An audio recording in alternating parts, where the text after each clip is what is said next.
Jemaat yang dikasihi Tuhan, seperti yang diwartakan di dalam warta gereja, kita sebagai umat percaya, kita diundang untuk ambil bagian di dalam perjamuan kudus yang akan diselenggarakan pada tanggal 6 Desember tahun 2020.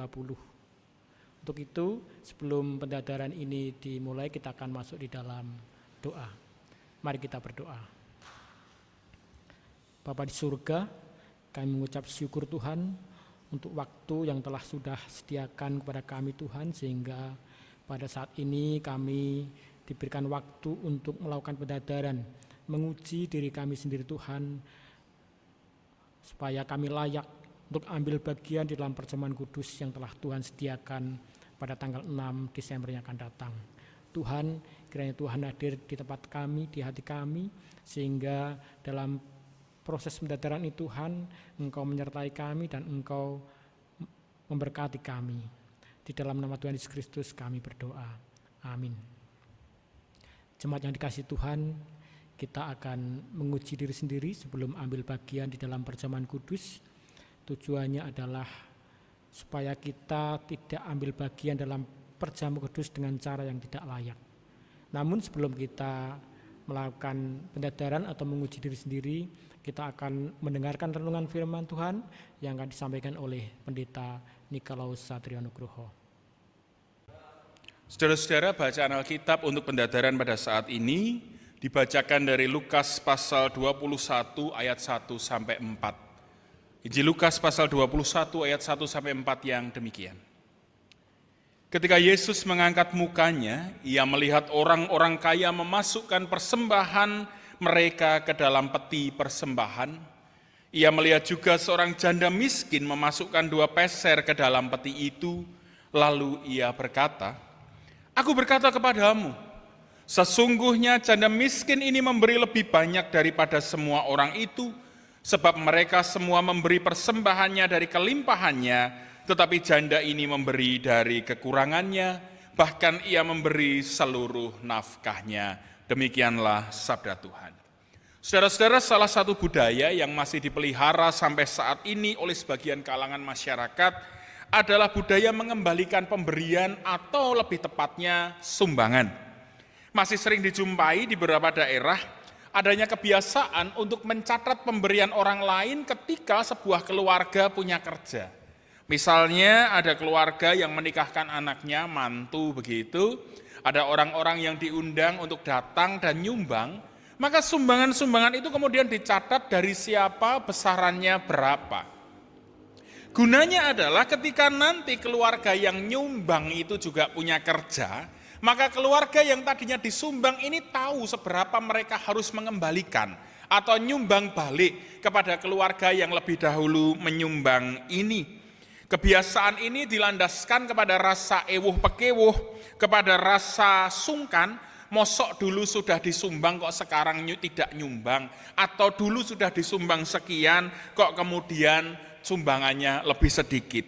Dalam perkembangannya, kemudian ini menjadi sebuah rasa tahu diri, bahwa dirinya telah lebih dahulu dikasihi, sehingga kemudian ada undangan untuk juga turut mewartakan, mewujudkan kasih kepada saudara yang punya kerja itu. Nah, saudara-saudara, bacaan pada hari ini mengisahkan dialog antara Yesus dengan orang-orang yang menyertainya di dalam bait Allah.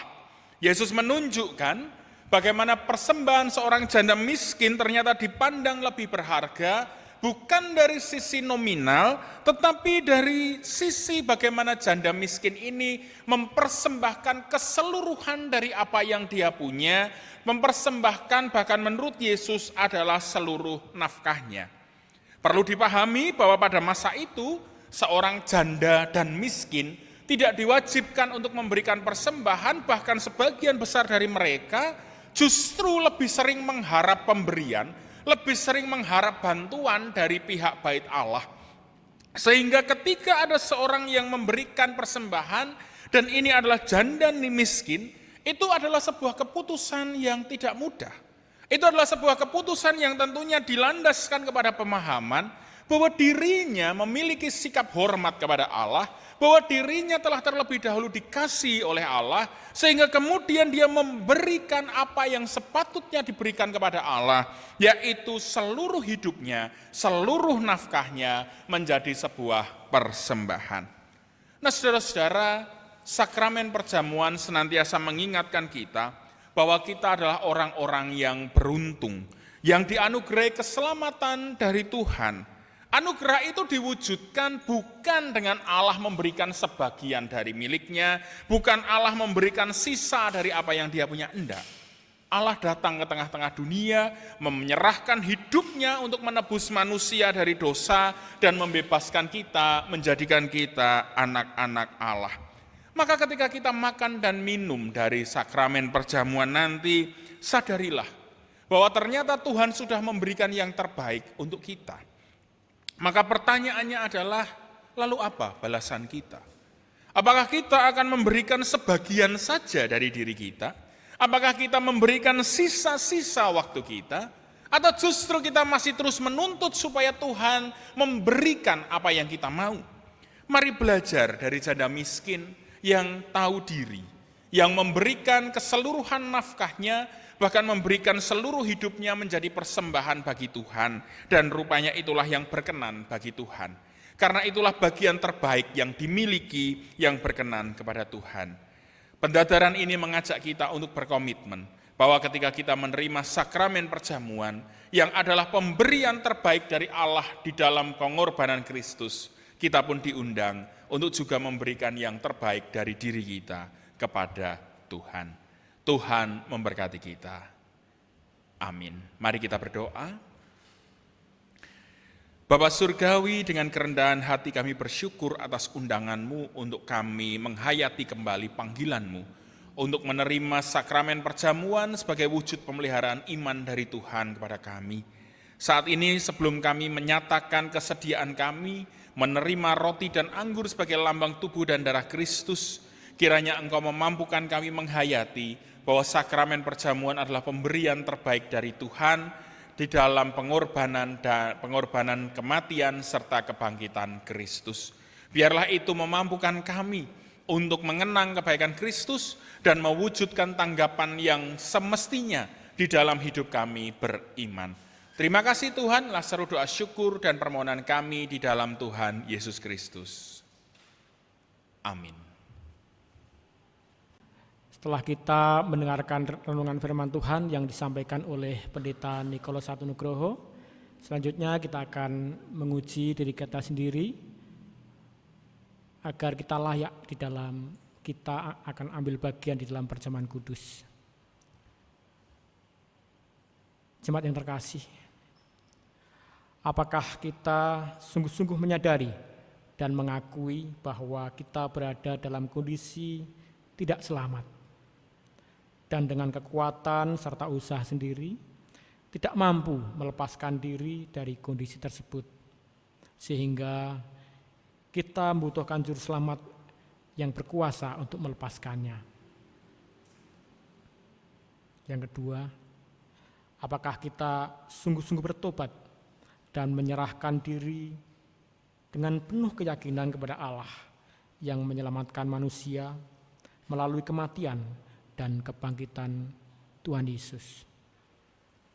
Yang ketiga, apakah kita sungguh-sungguh bertekad menyerahkan diri kita untuk hidup sesuai dengan firman Tuhan. Dan yang keempat, apakah kita sungguh-sungguh bertekad senantiasa menjalani hidup penuh syukur atas anugerah penyelamatan yang dilakukan oleh Allah. Jemaat yang dikasihi Tuhan, mari kita berdoa. Bapa di surga, kami bersyukur Tuhan untuk saat ini kami boleh melakukan pendadaran, menguji diri kami sendiri Tuhan. Di dalam kami mempersiapkan diri untuk ambil bagian di dalam perjamuan kudus yang telah Tuhan sediakan. Bapa di surga, kiranya Tuhan berikan kekuatan dan kemampuan kepada kami, sehingga kami mampu menjaga kekudusan yang telah Tuhan ajarkan di dalam kehidupan kami. Kami menyadari Tuhan, kami adalah manusia yang lemah, manusia yang penuh dengan dosa. Tetapi kami bersyukur Tuhan karena Engkau telah menyelamatkan kami, Engkau telah mengangkat kami. Biarlah melalui perjamuan kudus yang akan kami ikuti nanti Tuhan, kami boleh mengenang dan menghayati karya penyelamatan yang sudah Tuhan lakukan di dalam hidup kami. Terima kasih Tuhan Yesus. Di dalam nama Tuhan Yesus kami berdoa dan mengucap syukur. Amin. Selamat mengikuti perjamuan kudus pada tanggal 6 Desember yang akan datang. Tuhan berkati.